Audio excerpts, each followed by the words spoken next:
Hello everyone, एक बार फिर से आप सभी का एक नई वीडियो में स्वागत है। इंग्लिश में वर्ड्स के कुछ ऐसे पेयर्स हैं जो अक्सर लर्नर्स को कंफ्यूजन में डाल देता है। इस वीडियो में मैंने कुछ ऐसे ही शब्दों का पेयर्स लिया है जो वाकई इस तरह की कंफ्यूजन को रिड्यूस करने में हम लोगों को मदद करेगा। यदि वीडियो को लाइक नहीं किए तो वीडियो को लाइक करें और चैनल में नए हैं तो चैनल को भी सब्सक्राइब करें।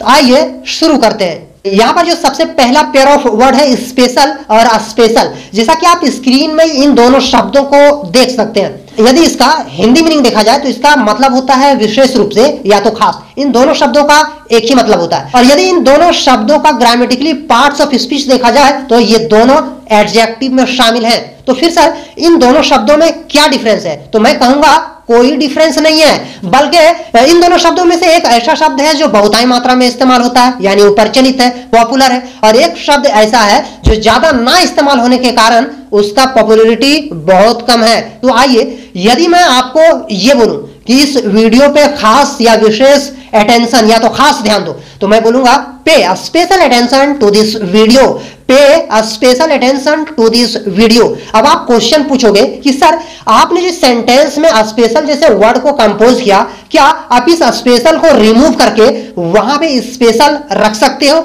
बिल्कुल रख सकते हो और वो ग्रामेटिकली भी सही होगा। पर मैं आपको the corpus of contemporary American English के अनुसार यह सजेस्ट करना चाहूंगा कि यदि आप स्पेशल को इस्तेमाल करते हैं तो यह ज्यादा बेहतर होगा। आइए चलते हैं नेक्स्ट पेयर ऑफ वर्ड पे, फार्दर और फर्दर।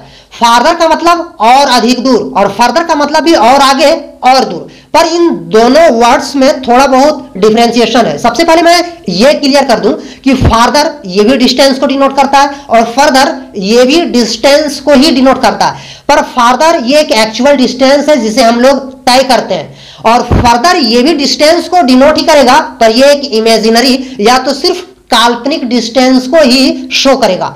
यदि मैं आपको यह बोलूं वह सड़क पर और आगे निकल गया, He went farther down the road. He went farther down the road. और फिर यदि मैं आपको यह बोलूं मैं इस पर आगे चर्चा करना चाहता था, इस सेंटेंस में आप बोल सकते हैं I wanted to discuss it further.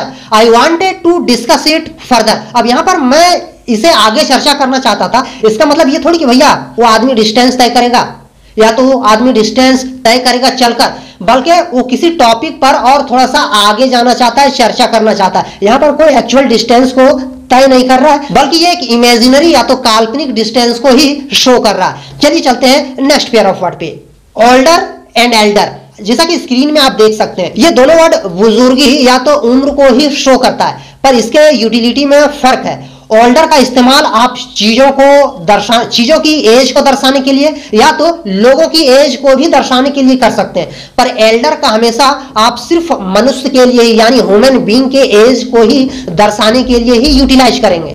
और दूसरा पॉइंट आपको याद रखना है कि एल्डर बर्थ का एक सीक्वेंस को डिनोट करता है, जबकि ओल्डर सिर्फ एज को डिनोट करता है। यदि मैं आपको यह बोलूं कि मैं परिवार में सबसे बड़ा हूं, तो मैं बोल सकता हूं I am Elder in my family. I am Elder in my family. अब यहां पर मैं परिवार में सबसे बड़ा हूं कहने का मतलब हुआ कि मैं अपने सिबलिंग या तो मैं अपने भाई बहन में सबसे बड़ा हूं, बर्थ के मामले में मैं उनसे पहले पैदा हुआ हूं। एल्डर का इस्तेमाल करने का मतलब यह हुआ। और यदि मैं आपको यह बोलूं कि रोशनी सबसे बुजुर्ग है, तो आप बोल सकते हैं Roshni is the oldest. Roshni is the oldest. यहां पर कहने का यह मतलब हुआ कि उस फैमिली में रोशनी बुजुर्गी के मामले में सबसे बड़ी है। हो सकती है भाई कि उस फैमिली में रोशनी दादी होगी। और यदि मैं आपको फिर से यह सेंटेंस बोलूं, यह मशीन उससे पुरानी है, this machine is older than that. This machine is older than that. अब चूंकि मशीन एक वस्तु था, तो हमने एक वस्तु के एज को कंपेयर किया किसी दूसरे वस्तु से, तो हमने यहां पर ओल्डर का यूज किया। यहां पर नेक्स्ट पेयर ऑफ वर्ड है बिसाइड और बिसाइड्स। मैं आपको बता दूं कि बिसाइड और बिसाइड्स ये दोनों प्रीपोजिशन में ही आते हैं, पर इसके मीनिंग में भी फर्क है और इसके यूटिलाइजेशन में भी डिफरेंशिएशन है। बिसाइड का मतलब होता है के बगल में या तो के पास। यदि मैं आपको यह बोलूं कि मेरी मम्मी के बगल में एक गाड़ी है, तो आप बोल सकते हैं there is a van beside my mother.